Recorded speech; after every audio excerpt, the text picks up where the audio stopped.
असंतोष की आंख दोनों ओर लगी है। एक की बुझती है तो दूसरे की सुलग जा रही है। कल तक सुलग रहे गिरिराज सिंह अब ठंडे पड़ने लगे हैं। इधर मोहम्मद अली अशरफ फातमी आज अचानक शोला बनकर उभरे। देखना है वे कब तक सुलगते हैं। गिरिराज एनडीए से बेगूसराय के लिए बीजेपी के उम्मीदवार हैं। केंद्र सरकार में मंत्री और नवादा से सांसद गिरिराज के ठंडे पड़ने की खबर बीजेपी अध्यक्ष अमित शाह के ट्वीट से उजागर हुई। गिरिराज बिना पूछे नवादा से बेगूसराय ट्रांसफर किए जाने से मर्माहत थे। अमित शाह ने बुधवार को दोपहर बाद ट्वीट किया, गिरिराज बिहार के बेगूसराय से लोकसभा चुनाव लड़ेंगे। उनकी सारी बातों को मैंने सुना है और संगठन उनकी सभी समस्याओं का समाधान निकालेगी। दरभंगा से 7 बार चुनाव लड़ने वाले पूर्व केंद्रीय मंत्री मोहम्मद अली अशरफ फातमी इस बार मधुबनी से चुनाव मैदान में कूदने की तैयारी कर रहे थे। दरभंगा से सांसद कीर्ति झा आजाद के बीजेपी से कांग्रेस में आ जाने के कारण फातमी को पता चल गया था कि दरभंगा में उनकी दावेदारी कमजोर साबित होगी। लिहाजा उन्होंने मधुबनी जाने का मन बनाया था, लेकिन दरभंगा से बिहार के पूर्व मंत्री अब्दुल बारी सिद्दीकी को राजद का उम्मीदवार बनाए जाने की खबर मिलते ही फातमी को मधुबनी से भी पत्ता कटने का डर सताने लगा और वो नेता प्रतिपक्ष तेजस्वी यादव से मिलने पटना पहुंच गए। साथ में उनके पुत्र फराज फातमी भी थे। फातमी कहकर गए हैं कि वे बिहार में सबसे बड़े मुस्लिम नेता हैं, वे चुनाव लड़ेंगे। उन्होंने यह सूचना लालू जी तक पहुंचा दी है। जानकारों का कहना है कि फातमी को टिकट नहीं मिला तो वह निर्दलीय भी मैदान में उतर सकते हैं। देखना है फातमी सुलगते रहते हैं या ठंडे पड़ जाते हैं। असंतोष की आंख कांग्रेस में भी लगी है। कांग्रेस के कार्यकारी अध्यक्ष कौकब कादरी काराकाट सीट पर दावा ठोक रहे हैं। काराकाट सीट रालोसपा के खाते में है। रालोसपा सुप्रीमो पूर्व केंद्रीय मंत्री उपेंद्र कुशवाहा वहां से सांसद हैं। चर्चा है कि कुशवाहा इस बार उजियारपुर से लड़ेंगे। ऐसे में कादरी को काराकाट पर दावा करने का मौका मिल गया है। कादरी कांग्रेस के प्रदेश नेतृत्व के खिलाफ बगावती तेवर दिखा रहे हैं। देखना है वे नरम पड़ते हैं या माहौल गरमाए रहेंगे।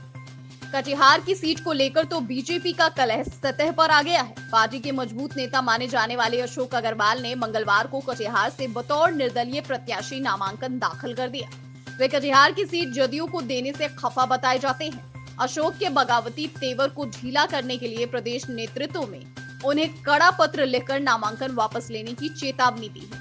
पार्टी के प्रदेश उपाध्यक्ष सह मुख्यालय प्रभारी देवेश कुमार ने अशोक को लिखे पत्र में कहा है कि वे अपना नामांकन वापस लें, वरना उनके खिलाफ सख्त कार्रवाई होगी। बीजेपी में असंतोष की आग नीचे ही नहीं बल्कि ऊपर भी सुलग रही है। पटना एयरपोर्ट पर मंगलवार को कानून मंत्री रविशंकर प्रसाद और राज्यसभा सदस्य आर.के. सिन्हा के समर्थकों के बीच मारपीट हुई। प्रसाद के समर्थकों ने सिन्हा समर्थक की जूते से पिटाई की। रविशंकर को पार्टी ने पटना साहिब से अपना उम्मीदवार बनाया है। आर.के. सिन्हा खुद या पुत्र ऋतुराज सिन्हा के लिए टिकट चाहते हैं, लेकिन उनकी मुराद पूरी नहीं हुई है। गौर करने वाली बात यह है कि आर.के. सिन्हा और रविशंकर प्रसाद आरएसएस के प्रिय पात्र लोगों में गिने जाते हैं। दोनों की सीधी पहुंच संघ प्रमुख मोहन भागवत तक है। दोनों का परिवार संघ के प्रति समर्पित है। रविशंकर के पिता ठाकुर प्रसाद बिहार में जनसंघ के बड़े नेता थे। आर.के. सिन्हा के पुत्र ऋतुराज सिन्हा बिहार बीजेपी के आईटी सेल के प्रभारी हैं। सिन्हा और प्रसाद की पृष्ठभूमि को देखते हुए दोनों के समर्थकों के बीच जुत्तम पैजार साधारण घटना नहीं है। सुपौल से कांग्रेस की सांसद रंजीत रंजन की सीट से चुनाव लड़ने के लिए राजद के यदुवंश यादव मचल रहे हैं। रंजीत के पति और मधेपुरा के सांसद पप्पू यादव चुनाव मैदान से बेदखल किए जाने की सूरत में मधेपुरा से राजद के अधिकृत प्रत्याशी शरद यादव के खिलाफ ताल ठोकने को तैयार है।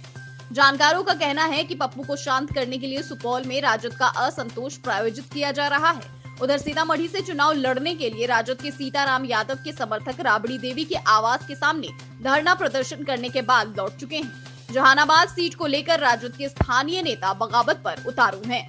पटना से बिफोर प्रिंट के लिए हेमंत कुमार की रिपोर्ट। अगर आपको हमारा वीडियो पसंद आया हो तो इसे लाइक करें, सब्सक्राइब करें और बेल आइकन दबाना न भूलें।